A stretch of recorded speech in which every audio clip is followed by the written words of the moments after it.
In today's video, I'm going to teach you how to use OCR in Smallpdf Pro. First, open your browser and head to smallpdf.com/pdf to Word. You can also choose any of Smallpdf's conversion tools that support OCR, depending on the output you want. But the PDF to Word page is a great place to start because it gives you an editable document at the end. Once the page loads, you'll see a clear upload area where you can bring in your file. Now upload your scanned PDF. You can drag and drop it into the window or click the button to choose a file from your device. Scanned means the content is an image, not selectable text. For best results, use a sharp, high-resolution scan. Around 300 dpi is ideal. Avoid shadows, skewed pages, and heavy handwriting where possible, and make sure the pages are the right way up.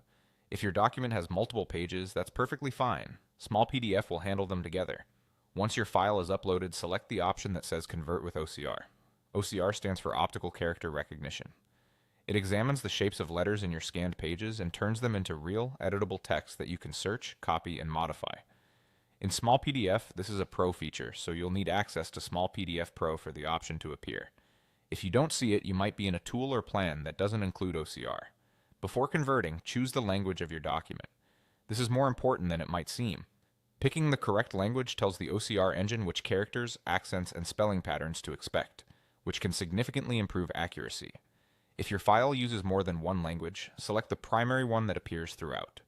Right-to-left scripts, diacritics, and special characters are all better recognized when the language is set correctly. When you're ready, click Convert.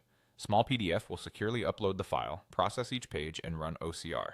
The time this takes depends on the size and number of pages, so give it a moment to work. When the conversion is complete, you'll get an editable result. On the PDF to Word page, that means a .docx document you can open in Word or Google Docs. Review the output to make sure critical parts like headings, tables, numbers, and names look correct. Any OCR tool can misread faint text or decorative fonts, so a quick proofread helps. If something isn't accurate, try rescanning with higher contrast, straightening the original pages, or increasing the resolution, then repeat the same steps. And that's it. By going to the right Smallpdf tool, uploading your scanned PDF, choosing Convert with OCR, setting the correct language, and clicking Convert, you'll turn image-based documents into editable text quickly and confidently. Happy converting!